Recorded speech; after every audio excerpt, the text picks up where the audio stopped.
नमस्कार फ्रेंड्स मु शक्ति आपण देखुंत नरसिंहा क्रिएशंस पेज। तो फ्रेंड्स आज वीडियो रे वर्तमान बड़ मुख्य खबर उपर नजर पकाइबा जहाँकि आपण माने समस्ते जानि रखिबा निहाती दरकार। तेबे कोन रही आज वीडियो रे वर्तमान बड़ मुख्य खबर आपण माने जानिबा पई वीडियो को शेष पर्यंत देखंतु जहाँद्वारा कि आपण माने डिटेल्स इनफॉरमेशन पाई परिबे। एवं फ्रेंड्स ता पूर्व एई वीडियो गोटे लाइक करंतु जदि पारुछंती आपनकर सांग साथी मानकु वीडियो को शेयर करनतु। जदि फ्रेंड्स आपण माने आमो चैनल ले नुआ ही वीडियो देखुछंती पूर्व केबे भी हमरो चैनल को सब्सक्राइब करनाती तबे निहाती चैनल को सब्सक्राइब करे सहित पाखरे आस्तुवा बेल आइकन को बजाय रखतांतु। तो फ्रेंड्स नंबर 1 रही भारत और जापान मध्य बुझाणा बढ़ी पारे चीन चिंता। भारत और चीन मध्य होइछि बुझाणा। एही बुझाणा परे एबे चिंतारे पड़ी पारे चीन। तेबे एही बुझाणा परे एबे चीन सीमा रे आउ बारंबार उत्तेजना सृष्टि करिवो नाही बोली कुआ जायछि। एहा द्वारा साबाड़ हेबो चीन। भारतर रक्षा सचिव अक्षय कुमार और जापान राजदूत Suzuki Satoshi virtual logistic memorandum arrangement बुझाणा रे दस्तखत करिसेंती। कोन होइछि बुझाणा?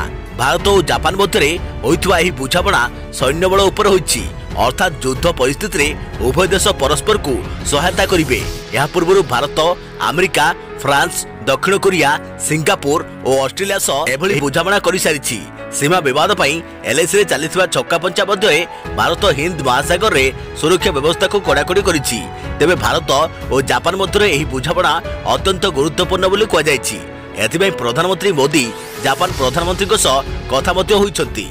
जापान विदेश मंत्रालय कहिछि जे या द्वारा दुई देश मध्य सामरिक शक्ति सुदृढ़ हेबो। अन्य पक्षरे चीन निज खराब वृद्धि द्वारा विश्व को बारंबार विपद में पकाइथिबार योजना पंड हेबो। तेबे भारतर अन्य देश सह संपर्क को सहजरे हजम करि पारु नाही चीन। गत किछि मास पूर्वरु एलएसी रे भारत और चीन मध्य विवाद थमिबार ना नेउ नाही। एही विवाद एबे चरम सीमा रे पहुंचिछि। दुई देश युद्ध पाई मध्य पूरा प्रस्तुत होई अछंती। एही विवाद पाई दुई देश मध्य बारंबार उच्च स्तरीय बैठक हेउथिले मध्य समाधानर बाट बाहरु नाही। देखियो परवर्ती खबर पुणी बढ़िबो पनीपरिबा ग्रोसरी और माछ मांस दर महंगा मारु मिलिबो नाही निस्तार। जानतु केते दिन पर्यंत कमिबो नाही दर। कोरोना बेले लोकों उपरे बोझ होउछि विभिन्न सामग्रीर महंगा। कारण विभिन्न सामग्रीर दर एपरि भाबरे बढ़ुछि जे चलिबा लोकों उपरे कष्टकर होई पडुछि। कहिबाकु गले साधारण लोकों पई एबे महंगा चिंतार कारण पालटिछि। तेबे यारी मध्यरे डिसेंबर परे खुचुरा महंगा दर 4% कमियो बोली एसबीआई पक्षरु जारी होइतबा एक रिपोर्ट रे कुआ जायछि। अर्थात डिसेंबर मास जाए दर चढ़ा रहिबो। महंगा माडुरु मिलिबो नाही निस्तार। बढ़िबो पनीपरिबा ग्रोसरी और माछ मांस दर। दुकान बंद रहिबा दर बढ़िला। तेबे कुआ जाउछि जे कोरोना जोगु दुकान बाजार बंद रहिबा सह कोरोना पई अनेक नुआ नुआ सामग्री सरकार किनिछंती। तेणु अनेक सामग्रीर दर बढ़िबारे लागिछि। अन्य पक्षरे अगस्त मासर उपभोक्ता मूल्य सूचांक उपरे आधारित मुद्रास्फीतिर हार 7% उपरे रहिबार संभावना रहिछि। महंगा दरर अर्थ कोन? किछि समय पई द्रव्यर मूल्य कम बेसी हेले महंगा दर बाजार रे जणा पड़ी थाए। जेतेबेले कोनोसी देश रे वस्तु और सेवार मूल्य सामान्य रु अधिक होइताए सेतेबेले महंगा बा मुद्रास्फीति देखा देइताए। द्रव्यर मूल्य बढ़िजिबा कारणरु बिक्री हार प्रति यूनिटी कम हो जाइताए। अन्य अर्थरे कहिले बाजार रे उपलब्धता एवं द्रव्यर मूल्य वृद्धि पई एक धारणा रहिछि।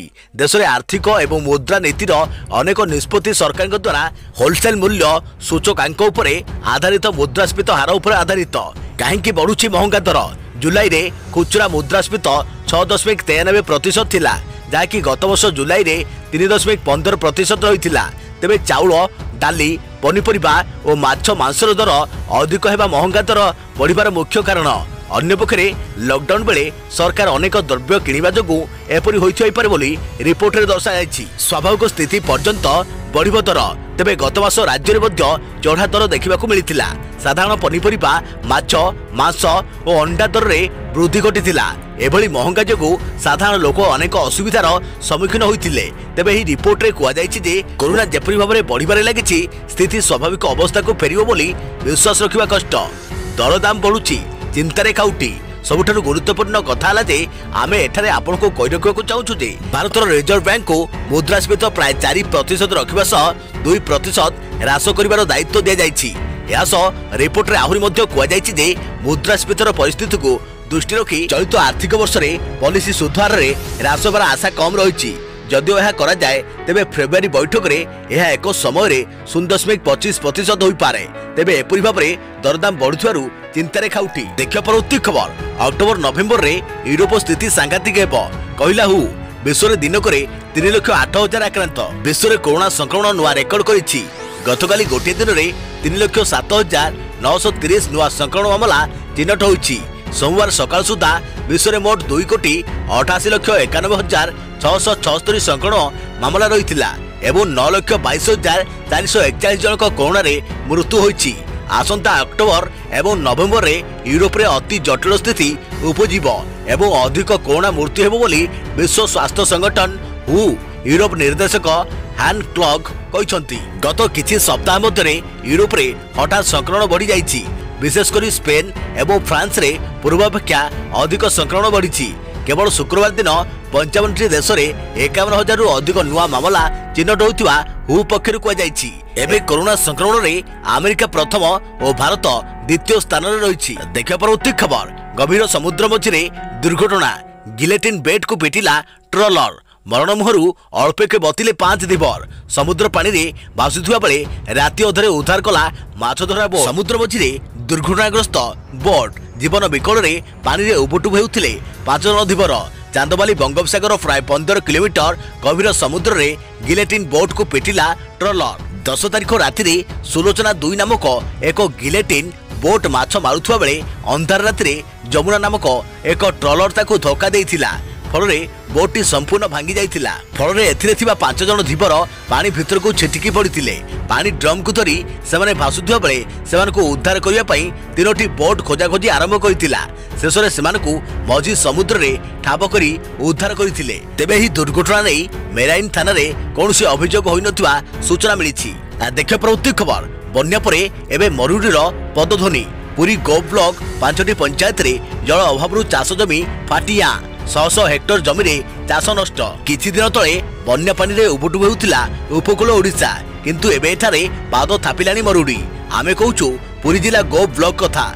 वर्षा अभावरु फाटी आ कलानी चाष जमी। चलित वर्ष वर्षा अभावरु खरीफ धान चाष उजुड़ी जाइथिबा बेले गजा मरुडी परिस्थिति सृष्टि होइतिला।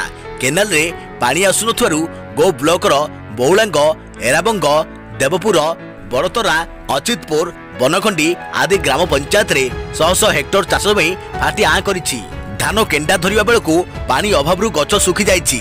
चलित वर्ष धनुआ नदी रे बन्या जोगु 5टी पंचायत रे 2,500 हेक्टर जमी जलमग्न होई नष्ट होइथिबा बेले एबे वर्षा अभाव चाष नष्ट हेबाकु बसिलानी।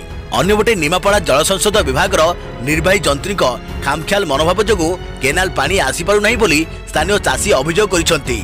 हजार हजार टंका खरच करी चाष करिथुवा चाषी मुंडरे एबे पड़िछि चढ़क। देखियो प्रवृत्ति खबर। अक्टोबर 11 रे OUAT UG प्रवेशिका परीक्षा। राज्यर 24टी सहर रे 90 परीक्षा केन्द्र। ओडिशा कृषि और वैषयिक विश्वविद्यालय OUAT स्नातक UG पाठ्यक्रम रे नामलेखा पई अक्टोबर 11 रे प्रवेशिका परीक्षा अनुष्ठित हेब। कोरोना स्थिति को दृष्टि रखी एथर परीक्षा केन्द्र संख्या वृद्धि करबा पई विश्वविद्यालय पक्षरु निष्पत्ति निया जायछि। 2020-21 शिक्षा वर्ष रे कृषि, वन, कृषि यांत्रिक, प्राणी चिकित्सा परी 9टी महाविद्यालय स्नातक पाठ्यक्रम रे नामलेखा पई 33,035 जन छात्र छात्री आवेदन करिसंती। राज्यर 24टी सहर रे प्राय 90टी परीक्षा केन्द्र करबा पई विश्वविद्यालय पक्षरु योजना होइछि। मंगलवार ठारू छात्र छात्री विश्वविद्यालय वेबसाइट को लॉगिन करी फॉर्म भी पूरण करि परिबे। सेप्टेम्बर 30 सुधा फॉर्म दाखल करि परिबे। सेपरी पीजी पाठ्यक्रम आवेदन 30 तारिख में शेष हो। देखिए प्रवृत्ति खबर। राज्य कैबिनेट गुरुत्वपूर्ण निष्पत्ति। ओडिशा द्रव्य और सेवा कर संशोधन प्रस्ताव को मंजूरी। मुख्यमंत्री नवीन पट्टनायक अध्यक्षतार आज राज्य कैबिनेट बैठक अनुष्ठित हो जाइछि। एही बैठक रे गुरुत्वपूर्ण निष्पत्ति निया जाइछि। ओडिशा द्रव्य और सेवा कर संशोधन प्रस्ताव को मंजूरी दिया जाइछि। संशोधित व्यवस्था अनुसार पंजीकृत टिकसदाता उपकृत हेबे। ओडिशा लोकल फंड ऑडिट संशोधन प्रस्ताव को भी मंजूरी मिली। एही बैठक रे सुवर्णरेखा नदी रे हाई लेवल ब्रिज निर्माण प्रस्ताव को मंजूरी मिली। एही ब्रिज बालियापाड़ और भोगराई ब्लॉक को संजोग करिबो। एथिपई 138 कोटी व्यय बराद रहिथिबा बेले 30 मास मध्यरे कार्य सरियो बोली सूचना रहिछि। देखा प्रवृत्ति खबर। चीन रहिबो सबुठु आगरे। नवेम्बर रे लोकंक पई उपलब्ध होई पारे कोरोना टीका। चीन रे विकसित कोरोना वैक्सीन आसंता नवेम्बर रे साधारण लोकंक पई उपलब्ध होई पारे। चीन रो centre for disease control and prevention रे जने अधिकारी एही सूचना दैछंती। तेबे चीन रो 4टी कोरोना टीका क्लिनिकल ट्रायल रे शेष पर्याय रहिछि। आवश्यक सेवा सह जड़ित लोकों चीन पूर्व 3टी कोरोना वैक्सीन उपयोगर अनुमति दे सारी। यार व्यवहार इमरजेंसी यूजी प्रोग्राम जरिया दि जाइथिला। एही कार्यक्रम को जुलाई मासरे आरंभ कर जाइथिला। तेबे टीकार तृतीय पर्याय ट्रायल बेस सहज और भलरे चली। सेथिपई नवेम्बर नचे डिसेम्बर रे साधारण लोकों यह उपलब्ध हो। चीन रो बायोसेफ्टी एक्सपर्ट बुजनबू एप्रिल ए टीका नहीं। टीका नेबार मासक परे तांकोठारे कौनसी समस्या देखा देई नाही। तेबे तांको केउ वैक्सीन दिया जायछि से नै किछि स्पष्ट करिना। चीन कंपनी सिनोफार्म और सिनोवैक बायोटेक चीन इमरजेंसी यूजी प्रोग्राम माध्यम रे 3टी वैक्सीन तैयारी करिछि। चतुर्थ वैक्सीन को केनेसिनो बायोलॉजिक्स तैयारी करिछि, जाको चीन मिलिट्री को उपयोग पई अनुमति दिया जायछि। चीन मिलिट्री एही वैक्सीन रो उपयोग जून रो करुछि। देखियो प्रवृत्ति खबर धर्मानुष्ठान खोलिबा कटकणा मामला। राज्य सरकार श्री जगन्नाथ मंदिर परिचालना कमिटी को जवाब तलब। पुरी श्री जगन्नाथ मंदिर सहित राज्यर अन्य समस्त धर्मानुष्ठान सर्वसाधारण खोल प्रसंग में आज हाईकोर्ट राज्य सरकार और श्रीमंदिर प्रशासन को जवाब तलब कर। आज मामलार शुणाणी समय दर्शा जाइथिला जे धर्मानुष्ठान खोलिबा संपर्कित मामलार हाईकोर्ट गत अगस्ट 10 रे प्रदान करिଥିବା निर्देश एपर्यंत पालन कर जाई नाही। यह व्यतीत अगस्ट 31 रे राज्य सरकार धर्मानुष्ठान में साधारण लोकों प्रवेश उपरे जारी करिଥିବା कटकणा आईन अनुसार ग्रहणीय नुहे। याकू रद्द करा आवश्यक, किंतु राज्य सरकार पक्षरु दर्शा जाइथिला जे प्रतिदिन राज्य में 3000 रु अधिक कोरोना संक्रमित एवं चिन्हट होउछंती। एथिसहित पुरी श्री जगन्नाथ मंदिर मध्य केतक सेवक कोरोना संक्रमित होइतवा चिन्हट कर जाइछि।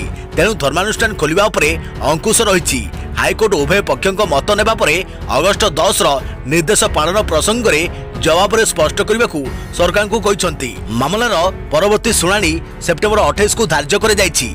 मुख्य विचारपति जस्टिस मोहम्मद रफिक और डॉक्टर जस्टिस बीआर षडंगी को नहीं गठित खंडपीठ आईनजीवी जयंत कुमार बलंक पक्षरु दायर मामलार शुणाणी करी एपरि निर्देश दैछंती। मामलारे राज्य मुख्य शासन सचिव स्वतंत्र रिलीफ कमिशनर आईन सचिव श्री जगन्नाथ मंदिर परिचालना कमिटी पुरी जिलापाल एसपी देवदत्त कमिशनर पुलिस डीजी को पक्षभूत कर जाइछि।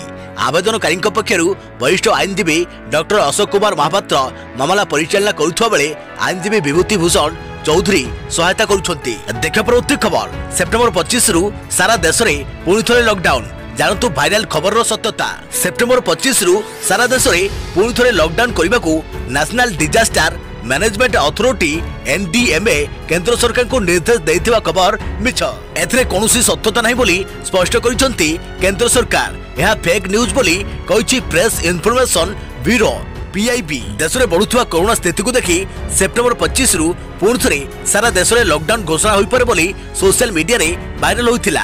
एथरे कहजाइथिला जे सेप्टेम्बर 25 तारिख मध्यरात्रि सारा देश में आउ थे लॉकडाउन घोषणा करा जिवो। यह 46 दिन पर्यंत चलिबो। एथिबे प्रधानमंत्री को कार्यालय और केंद्र गृह मंत्रालय को मिलित भावे योजना कमिशन और एनडीएमए निर्देश दैथिबा वायरल पोस्ट रे कहजाइथिला। तेबे यह संपूर्ण भावे मिछ एवं एनडीएमए सेमिति कौनसी निर्देश केंद्र को देई नहीं बोली पीआईबी स्पष्ट करिछि। देश में कोरोना व्यापिबा परे मार्च 24 रे सारा देश में लॉकडाउन घोषणा करथिले प्रधानमंत्री नरेंद्र मोदी। प्राय 2 मास धरी लॉकडाउन रहिबा परे धीरे धीरे कर जाइतिला अनलॉक। जीवन और जीविका दृष्टि आर्थिक कारबार को चालू रखा एही निष्पत्ति ने जाइतिला। एबे केवल कंटेनमेंट जोन रे कटकणा को छाड़ी प्रायतः सारा देश में साधारण जीवन यात्रा धीरे धीरे स्वाभाविक होबार लागिछि। किछि दिन हेलानी लगातार भावे देश में प्रतिदिन 90,000 रु अधिक कोरोना पॉजिटिव बाहरुचंती। मृत्यु संख्या मध्य प्रतिदिन 1000 उपरे रहिछि। देश में मोट कोरोना आक्रांतक संख्या 48 लाख पार करथिबा बेले विश्व में कोरोना संक्रमित देश तालिकार द्वितीय स्थान रहिछि भारत। देख प्रवृत्ति खबर 17 घूर्णिबलय 21 रु राज्य में वर्षा संभावना। आसंता 24 घंटे आंशिक मेघाच्छन्न रहिबो दैत्यनगर पाग। गाँभा स्थान में होइपारे हालुका वर्षा। आज 4 दिन पर्यंत राज्य में पाग सुखिला रहिबो। उपकूल उत्तर अवतीर्ण और दक्षिण सीमावर्ती जिलार किछि स्थान को छाड़देले राज्य में वर्षा संभावना क्षीण। आंचलिक पाणीपाग विज्ञान केन्द्र पक्षरु एही सूचना दी जाइछि। तेबे पाणीपाग विशेषज्ञ सुरेंद्रनाथ पशुपालक विभिन्न मॉडेल रु आकलन करी कहिसंती आसंता 17 तारिख दिन पश्चिम केंद्रीय बंगोपसागर एक घूर्णिबलय सृष्टि होबार संभावना रहिछि। यह प्रायतः गत 13 तारिख में सृष्ट लघुचाप स्थान में सृष्टि हेब, किंतु यह स्थलभाग आड़कू न जाई पूर्व आड़कू मुहाइब। 19 तारिख दिन आंध्र उपकूल दूर में लघुचाप परिणत हेब। आहरी मध्य अनुमान करा जायछि जे सेतबेलको पूर्व केंद्रीय बंगोपसागर म्यांमार निकट रे एक घूर्णिबलय सृष्टि हेबो ओ परे लघुचाप रे परिणत हेबो। संभवतः आंध्र उपकूल सृष्टि होइतवा लघुचापटी म्यांमार उपकूल रे होइतवा लघुचाप सह मिसी जिवो। यापर यह उत्तर पश्चिम दिगरे गति करी बांग्लादेश आड़कू मुहाइबो। संभवतः यह मध्य अधिक घनीभूत होई अवपात रे परिणत होई पारे। या द्वारा म्यांमार बांग्लादेश और पश्चिमबंग रे प्रबल अति प्रबल वर्षा हेबो। ओडिशा रे 21 तारिख ठारू वर्षा आरंभ हेबो और प्रबल वर्षार संभावना अछि। उत्तर ओडिशार विस्तृत अंचल रे लगान वर्षा हेबार संभावना रहिछि। 21 तारिख ठारू सारा राज्य रे तापमात्रा कमिबो, किंतु एने आंचलिक पाणीपाग विज्ञान केन्द्र पक्षरु कोनोसी सूचना मिली नाही। पाणीपाग विभाग सूचना अनुसार गतकाली पश्चिम केंद्रीय बंगोपसागर सृष्टि होइतवा स्पष्ट चिन्हित लघुचाप वलय एबे भी उक्त अंचल रही, किंतु यार विशेष प्रभाव ओडिशा पर नाही। एथिजोगु दक्षिण सीमावर्ती किछि जिल्ला रे हालकारू मध्यम धरणर वर्षा होई पारे। केंद्रर निर्देशकक कहिबा अनुसार आज मालकानगिरी, कोरापुट, नवरंगपुर, कोलाहांडी, रायगड़ा और गजपति जिल्ला रे हालकारू मध्यम धरणर वर्षा होई पारे।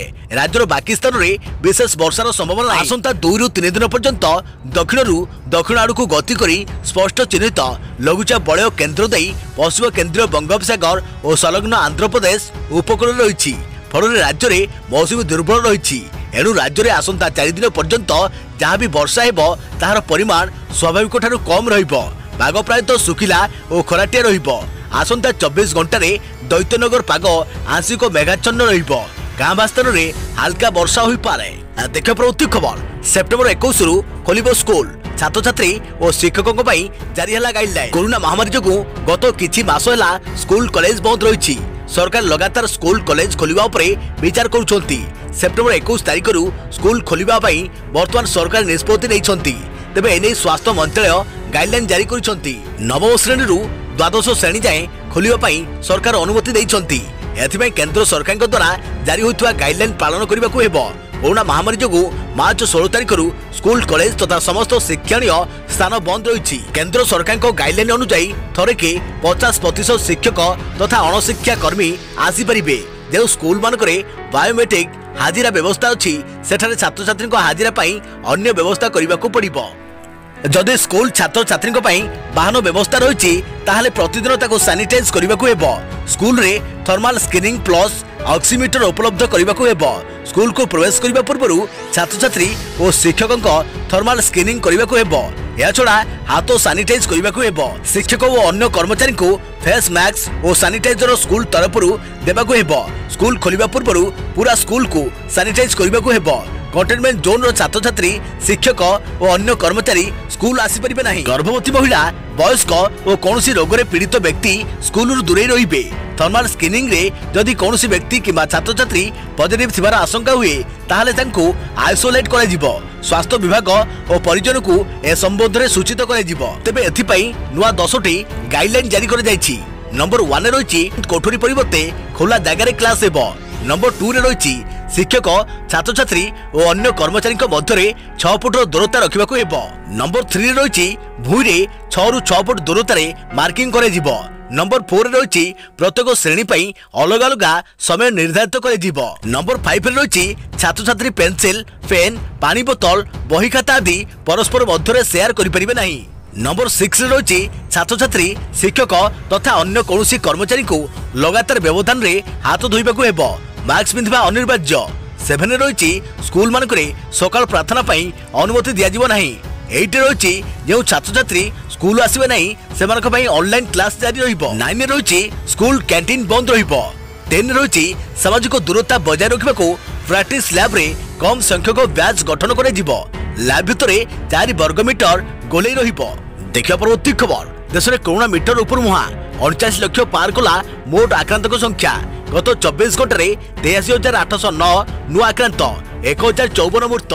देश में बढ़ुची कोरोना गति 49 लाख टपिला आक्रांतक संख्या। गत 24 घंटे 83,809 नुआ आक्रांत चिन्हट होता बेले 1,054 प्राण हराई। यासह देश में मृत्यु संख्या 80,000 पार करिछि। मोट आक्रांतक मध्य 38 लाख रु अधिक आक्रांत सुस्थ होता बेले एक्टिव मामला रही पाखापाखि 10 लाख। महाराष्ट्र कर्णाटक आंध्र प्रदेश दिल्ली भली राज्य में संक्रमित बढ़ुछि। सेपटे गतकाली लोकसभा स्वास्थ्य मंत्री हर्षवर्धन भारत में 92% देउची ए सिम्पटोमेटिक बोली सूचना देइछन्ती। या सो 5.8% लोके ऑक्सीजन थेरापी चाहते एवं 1.7% लोकों इन्सेंटिव केयर जरूरी। देख प्रवृत्ति खबर राज्य में 24 घंटे 3645 आक्रांत 8 मृत दिनक खोर्धा जिलू सर्वाधिक 517 एवं कटक 357 कोरोना संक्रमित चिन्हट। मोट आक्रांत संख्या 1,58,650 को वृद्धि एवं राज्य में मोट मृत्यु संख्या 645 को वृद्धि पाई।